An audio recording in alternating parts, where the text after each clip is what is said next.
تاکہ ہمارے ساتھ کہ یہ 16 سال کی عمر سے جس کے لیے یہ کہا جا رہا ہو کہ اس کی یہ تلوار وہ ہے، خود مولا کائنات کا یہ فرمان ہے کہ زبیر کی تلوار وہ تلوار ہے کہ جس نے رسول اکرم کے چہرے پر بارہا مسکراہٹ کو محسوس کرایا ہے۔ یعنی اب یہ تمام چیزیں کیوں ہیں؟ بہت آہستہ لے کر چل رہا ہوں تاکہ جب نتیجہ ہمارے سامنے نظر آئے تو ہمیں معلوم ہو کہ حقیقتاً تاریخ ہمیں کیا درس دے رہی ہے۔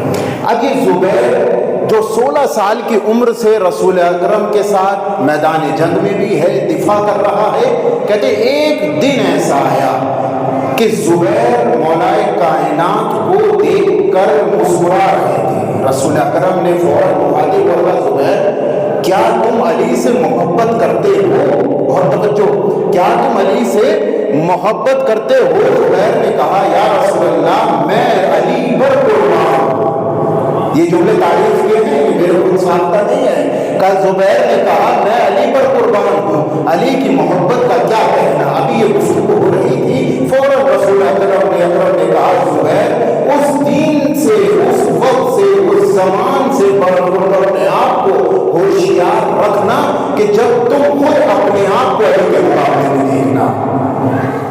اب یہ زبیر کے جو شروعات سے میدان جنگ میں ہیں، شروعات سے ہی دین کا دفاع کر رہا ہے، شروعات سے ہی اسلام کے پرچم کو لے کر چل رہا ہے، یعنی وہ چہرہ کہ جہاں اگر میدان میں نظر آ رہا ہے تو سامنے والا کہہ دیتا تھا کہ وہ حق پر ہے۔ اب اس کے لیے رسول اکرم یہ کہہ رہے ہیں زبیر اس وقت سے ہوشیار رہنا جب میدان جنگ سجا ہوگا اور تم علی کے مقابلے میں ہوں گے۔ کہ تاریخ گزرتی چلی گئی، وقت گزرتا چلا گیا اور رسول کی وفات کے بعد ہونے والی پہلی جنگ کہ جسے جنگ جمل کہا جاتا ہے، اس جنگ جمل کو سجانے والوں نے زبیر کو سر فہرست رہا۔ کہا جب وہ وقت آیا اور جب وہ وقت پہنچ گیا اور مولا کائنات کو یہ خبر ہو گئی کہ زبیر میدان جنگ میں آیا ہوا ہے تو امام نے یہ نہیں کہا کہ میں جا کر زبیر سے جنگ کرنے کے لیے اپنے آپ کو حوالہ، نہیں کہا میں سب سے پہلے زبیر سے بات کرنا چاہتا ہوں، سب سے پہلے زبیر سے بات کرنا چاہتا ہوں۔ بہرحال یہ مہیا کرایا گیا اور زبیر مولا کائنات سے بات کرنے کے لیے آیا۔ کہتے ہیں مولا کائنات سے بات کرنے آیا تو مولا کائنات نے فقط ایک جملہ کہا، زبیر آیا وہ وقت یاد ہے کہ جب رسول اکرم نے کہا تھا کہ ایک وہ وقت آنے والا ہے، زبیر ہوشیار رہنا کہ کہیں تم علی کے مقابلے میں آ کر کھڑے مت ہو جاؤ۔ جیسے ہی یہ سنا سر کو جھکا دیا، سر کو جھکا کر واپس آ، لیکن نتیجہ یہاں پر ہے نفس مطمئنہ کی منزل پر پہنچنے کا مقصد کیا ہے؟ کہتے کہ زبیر سر کو جھکاتا ہے واپس پلٹتا ہے۔ اب عبداللہ ابن زبیر جو اس کا بیٹا ہے، جیسے ہی اس نے دیکھا کہ باپ سر جھکایا ہوا ہے، فوراً آگے بڑھ کر کہنے لگا کیا تمہارے دل میں علی کا خوف ہو گیا؟ کیا تم علی کی تلوار سے ڈر کر آ رہے ہو؟ کہ یہ تانے دے رہا تھا لیکن زبیر کے قدم رک نہیں رہے تھے۔ کہتے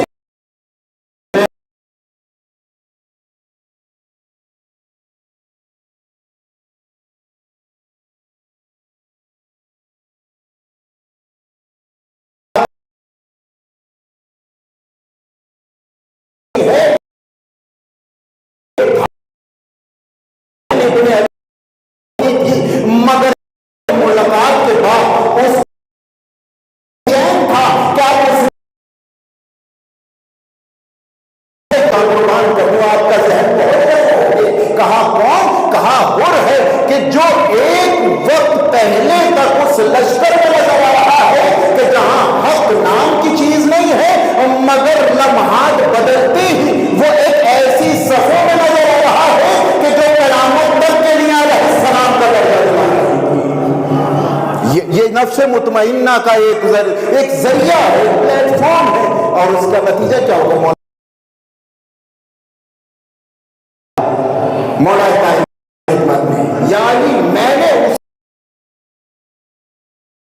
یہ وہ تلوار ہے کہ جس نے بارہا رسول اکرم کے چہرے پر مسکراہٹ کا احساس کرایا ہے، مگر افسوس ہے تو جہنمی ہے وہ بھی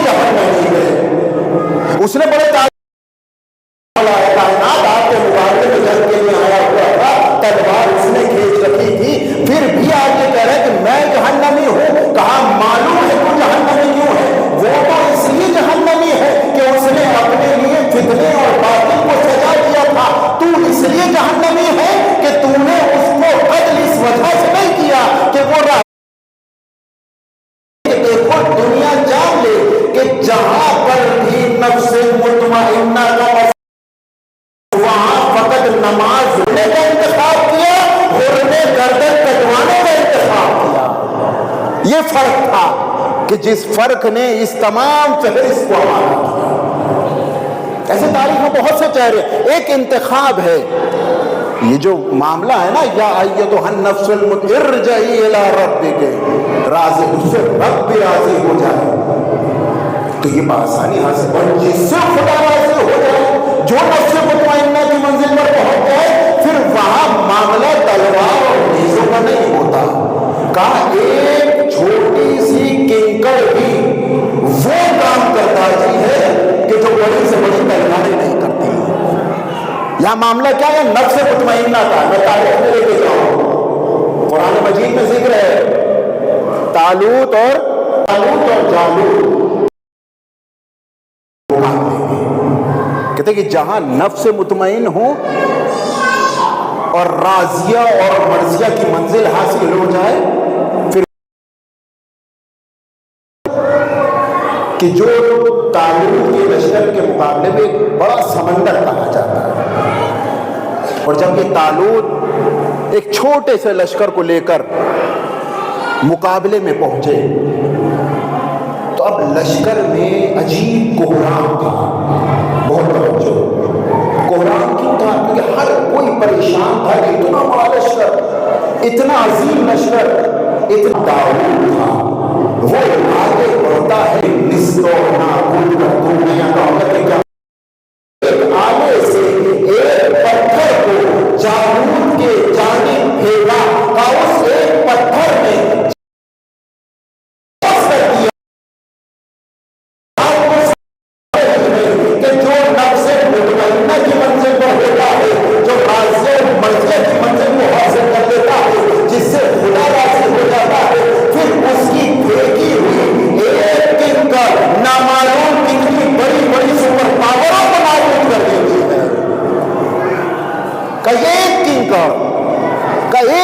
پھینکی تھی،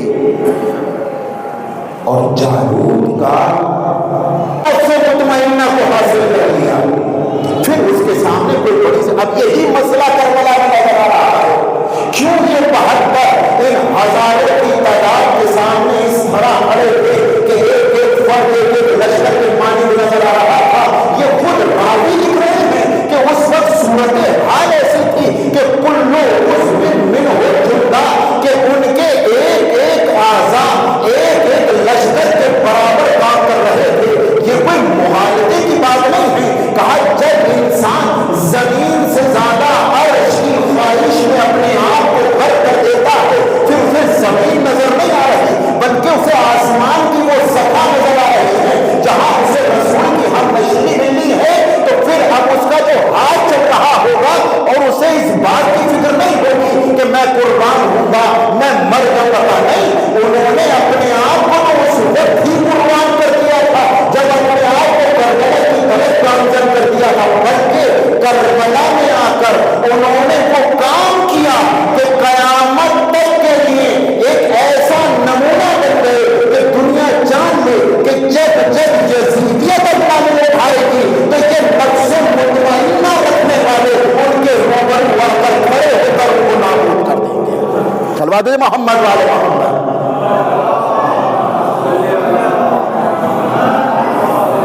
تو یہ تمام معاملہ نفس مطمئنہ کا ہے، اور نفس مطمئنہ کے لیے ضروری نہیں ہے کہ انسان بڑا بدن رکھے، بلکہ وہ نفس، کیونکہ کربلا میں نے سے کربلا کا حقیقت نفس مطمئنہ اور نفس امارہ کے درمیان جنگ کا نام ہے. ایمان ظاہری اور ایمان باطنی کے درمیان جنگ کا نام ہے. نماز ادھر بھی تھی، نماز ادھر بھی تھی، قرآن ادھر بھی تھا، قرآن ادھر بھی تھا. آخر کون سی ایسی چیز تھی جو انہیں جدا کر رہی تھی؟ کہا اس چیز کا نام ہے ان کا نفس. کہا جاتا ہے 3 طرح کے انسان ہوتے ہیں. ایک وہ ہوتا ہے کہ جسے راغب کہا جاتا ہے، ایک وہ ہوتا ہے جسے صابر کہا جاتا ہے، اور ایک وہ ہوتا ہے جسے زاہد کہا جاتا ہے. بہت اچھا. راغب انسان کون ہے؟ کا راغب انسان وہ ہوتا ہے کہ جسے حلال اور حرام کا کوئی معاملہ سامنے رکھنا پسند نہ ہو، یعنی آسان لفظوں میں کہوں کہ اسے کوئی فکر نہیں ہے کہ حلال ہے یا حرام ہے، اسے چاہیے کہ اس انسان کو کہا جاتا ہے راغب۔ ایک ہوتا ہے صابر، کا صابر انسان وہ ہے کہ جسے دنیا کی چاہت تو ہوتی ہے مگر اس کا صبر ان گناہوں کی طرف نہیں لے کر جاتا جو دنیا سے اسے حاصل ہوئے ہیں، وہ صبر کرتا ہے، اس کو نہیں بڑھا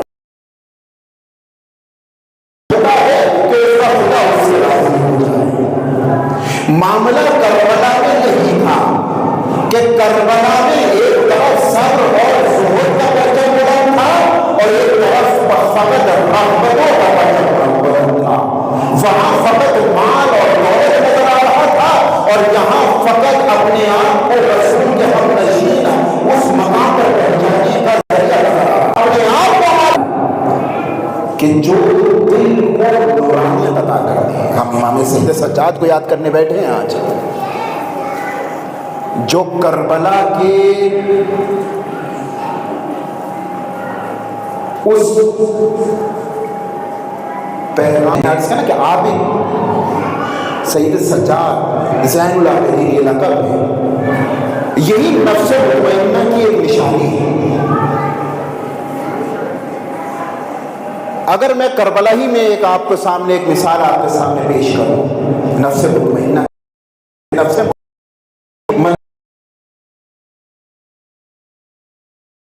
کی تشریح کر رہا ہے، کیوں اس وقت یہ صدا بلند ہوئی یا ایتھا النفس المطمئنہ؟ آخر کون سا ایسا عمل حسین ابن علی کر رہے تھے جو خدا نے نفس مطمئنہ کہہ کر خطاب کیا؟ سوال ذہن میں، تو امام نے اس کو عملی صورت میں دکھایا۔ کس طرح کا؟ جب انسان کا آخری وقت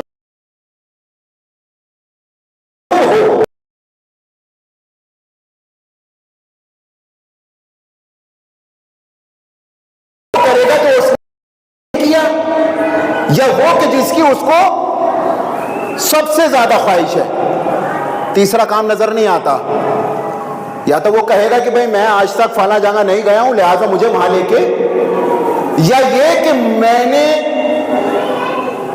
یہ کام کیا ہی نہیں بس میں وہ کام کروں گا، یا وہ کرے گا کہ جو اسے بہت زیادہ پسند ہوگا۔ اب نفس مطمئنہ کی جو تشریح حسین ابن علی خود کر رہے ہیں وہ اس جملے سے حاصل ہوگا جو شب عاشور کہا تھا، فَهُوَ يَعْلَمُ إِنِّي أَحَبُّ الصَّلَاةَ وَتِلَاوَةَ الْقُرْآنِ وَكَثْرَةُ الدُّعَاءِ وَالِاسْتِغْفَارِ، کہ دنیا جان لے کہ اگر حسین کو جو سب سے زیادہ پسند ہے وہ نماز ہے، تلاوت قرآن ہے، کثرت دعا ہے اور استغفار ہے، میں کہوں گا یہاں حسین ابن علی نے نفس مطمئنہ کی منزل پر پہنچنے کے لیے راستے کو روشن کر دیا۔ دنیا اب یہ سمجھ لے کہ نفس مطمئنہ پر اگر تمہیں پہنچنا ہے تو تمہیں نماز کے دامن کو تھامنا ہوگا، تمہیں قرآن کی تلاوت کو تھامنا ہوگا۔ ہمارا کا وہ پلیٹ فارم کیسا ہے تو دیکھ لینا کہ جہاں نماز ہوگی وہاں نفس مطمئنہ ہوگا اور جہاں فقط ظلم و ستم ہوگا وہاں نفس امارہ ہوگا۔ یہ سلسلہ بنا دیا کہ دنیا اس چیز کو جان لو۔ یہی وجہ ہے کہ امام نے کہا یہ جملہ کہ جب عمر سعد سے گفتگو کر رہے تھے تو یہ نہیں کہا کہ پروردگار کی بارگاہ میں نالا کی بلکہ کہا اکرمتنا بالنبوہ، ہمیں پروردگار نے نبوت کی طرح ایک ایسے تحفے کو دیا، وعلمتنا بالقرآن، قرآن کی تعلیم دی، وفقہتنا فی الدین، دین سکھایا۔ یعنی یہ بتانا تھا کہ انسان اگر یہ چاہتا ہے کہ نفس مطمئنہ کی منزل کو حاصل کرے تو اپنے آپ کو دل سے بھی نورانی کرنا ہوگا، عمل سے بھی نورانی کرنا ہوگا۔ ایسا نہ ہو جائے کہ معاملہ دل ہی نورانی ہو جائے عمل نورانی نہ ہو۔ کہ جہاں عمل کا مسئلہ ہو تو پھر امام کو روانی۔ جناب موسیٰ نے خداوند متعال سے کہا پروردگار عابد ترین انسان دکھا، عابد ترین انسان، جو جناب موسیٰ کے بعد جناب موسیٰ سے خداوند متعال نے جگہ بتائی کہ فلاں جگہ جاؤ، وہاں تمہیں عابد ترین انسان دکھے گا۔ بہت توجہ، یعنی فقط دل کا نورانی ہونا انسان کو نجات نہیں دلائے گا جب تک وہ نورانیت اعضاؤں میں نہ آ جائے۔ کہ اعضاء میں کیسے نہ کا اس کا عمل بتائے گا کہ اس کے ہاتھ کہاں جا رہے ہیں، اس کے قدم کہاں جا رہے ہیں، اس کی نظریں کہاں جا رہی ہیں۔ یہی معاملہ ہے عابد ترین انسان۔ جناب موسیٰ کو بتایا فلاں جگہ جاؤ، عابد ترین انسان۔ جناب موسیٰ وہاں پہنچے تو کیا دیکھا؟ ایک بیمار ہے جس کے پاس کوئی نہیں آ رہا، ایسی بیماری ہے جسے کہا جاتا ہے برس کی بیماری، کوئی نہیں جا رہا۔ جناب موسیٰ نے خداوند متعال کے اوپر کہا پروردگار یہ تیرا عابد ترین بندہ ہے جسے ایسی بیماری ہے جس کے پاس کوئی نہیں جا رہا، یہ تیرا عابد بندہ؟ پروردگار نے کہا یہ میرا عابد ترین بندہ ہے۔ کہا بدن ایسا ہے کہ فلج پڑا ہوا ہے، برس بیماری اس پر ہے۔ کہتے کہ اتنے میں موسیٰ نے اس بیمار کے قریب اپنے آپ کو پہنچایا۔ کافی گفتگو شروع ہی ہونے والی تھی تو معلوم ہوا اس کی آنکھوں کی روشنی بھی چلی گئی۔ اللہ، اس نے جیسے ہی کہا کہ میری آنکھوں کی بھی روشنی چلی گئی، موسیٰ نے فوراً کہا کہ دل کی نورانیت اور اعضاء کی نورانیت، یہاں دیکھیں یہاں مسئلہ یہی ہے جہاں بات میں بلانا چاہ رہا تھا۔ کہا وہ مخاطب اور کہتا ہے کہ میری آنکھوں کی بھی روشنی چلی گئی۔ موسیٰ نے کہا اگر تم چاہتا ہے کہ میں تیرے لیے دعا کروں کہ پروردگار تیری آنکھوں کی روشنی دے دے، اگر چاہتا ہے تو کہہ۔ اس نے فوراً کہا موسیٰ مجھے خواہش نہیں ہے، چونکہ اس نے میرے دل میں وہ نورانیت کو رکھ دیا ہے کہ جس نے میرے وجود کو اتنا منور کر دیا کہ اب دنیا کی روشنی میرے لیے کچھ نہیں ہے۔ کہا یہی مسئلہ ہے کہ کربلا کے میدان میں دنیا سوچتی رہ گئی کہ یہ پورا کمر بند باندھ کر، آنکھوں پہ پٹی باندھ کر، اپنے کندھوں کو سنبھال کر کس طرح جنگ کر رہا ہے۔ ان کے اعضاء نہیں کر رہے تھے بلکہ وہ نورانیت تھی جو ان کے دل کو اتنا نورانی کر چکی تھی کہ اب ان کی آنکھیں اس نور کو دیکھ رہی تھی جسے کوئی نہیں دیکھ پا رہا تھا۔ کہ کربلا اسی میدان کا نام تھا، وہ نورانیت تھی۔ آج اگر ہم اس مقام پر پہنچے تو ہمیں منزلیں اتنی طے کرنی ہوں گی کہ جس میں بہت زیادہ امتحانات ہیں، اور امتحان ایسے کہ دنیا سوچ میں پڑ جائے، جہاں اگر قاتل بھی سامنے آ جائے پھر پوچھا نہیں جاتا اور کہا نہیں جاتا کہ تو قاتل ہے۔ یہی امام سجاد کی زندگی میں نظر آئے۔ جب چوتھے امام کا دور تھا اور یزید کی حکومت پلٹ گئی تو ابن نمیر نامی شخص جو یزید کے لشکر کا سپہ سالار تھا، بہت توجہ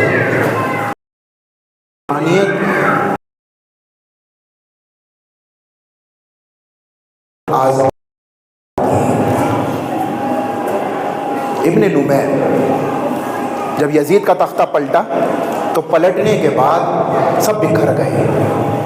ابن نمیر کچھ اپنے ساتھیوں کے ساتھ مدینے کی طرف آیا۔ ماحول ایسا ہے جو سب کو معلوم ہے کہ سخت ترین وقت تھا۔ آتا ہے، آنے کے بعد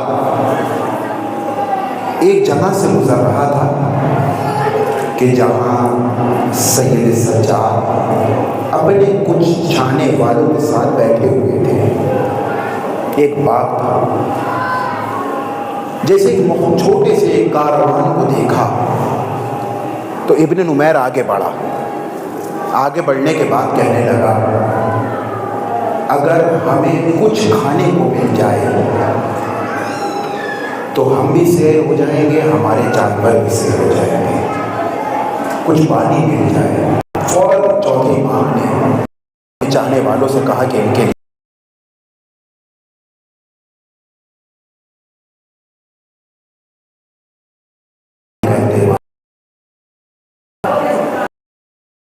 اس سوچ میں تھا کہ شاید سید سجاد نے مجھے پہچانا نہیں, شاید سید سجاد نے مجھے پہچانا نہیں.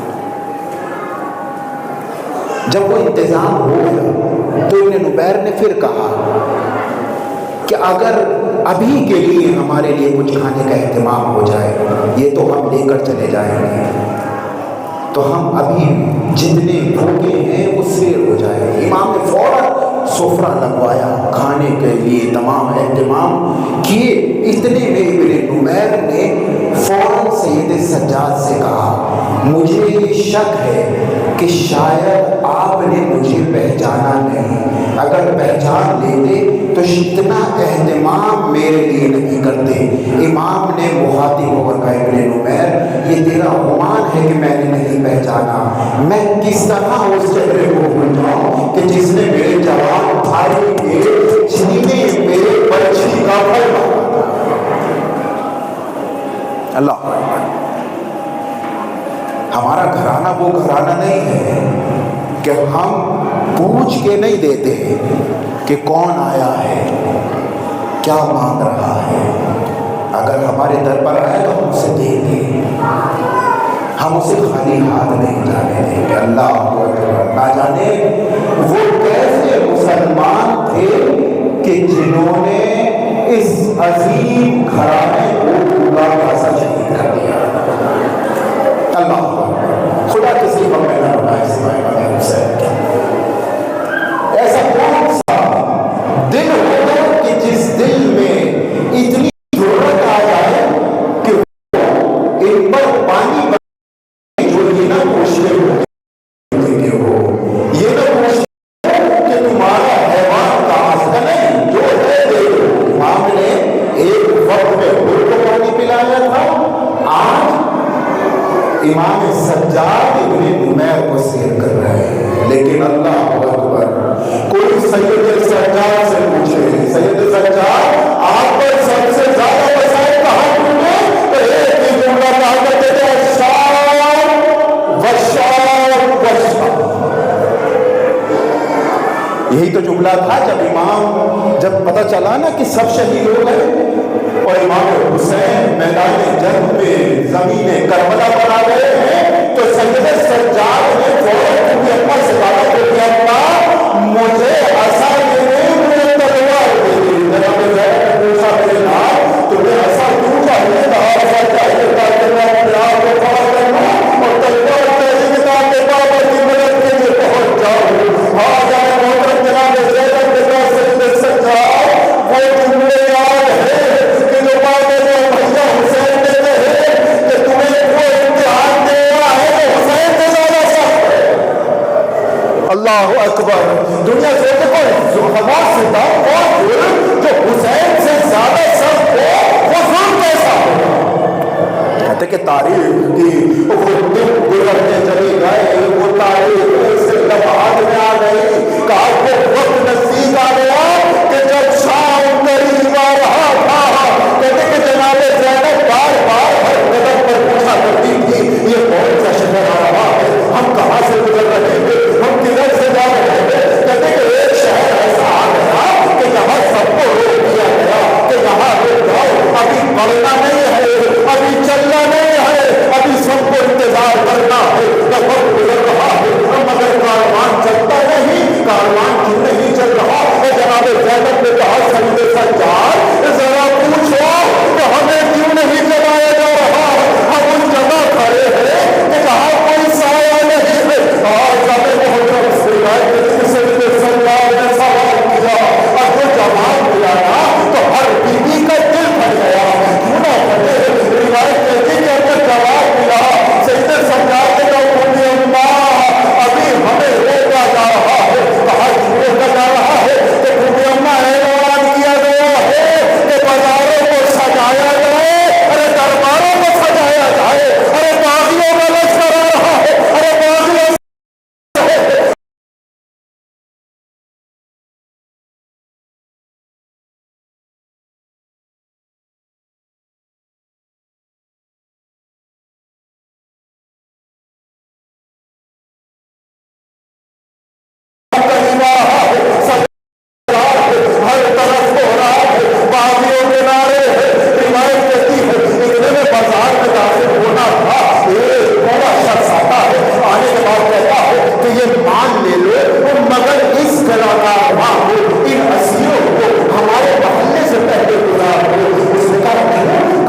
اے بھیا عباس، مجھے معلوم ہوا اس تیر کو نکالنا کتنا مشکل تھا کہ جس میں تمہارے ہاتھ نہ تھے، آج زینب اس پتھر کو نہ روک سکی۔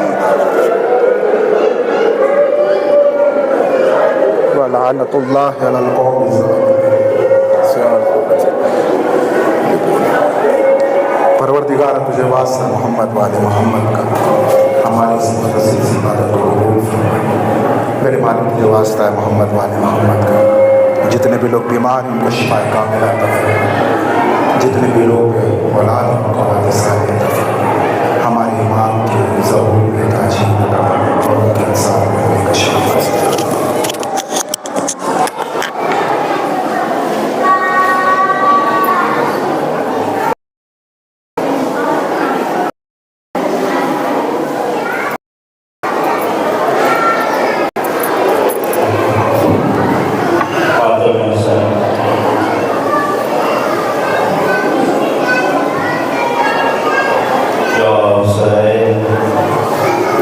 یا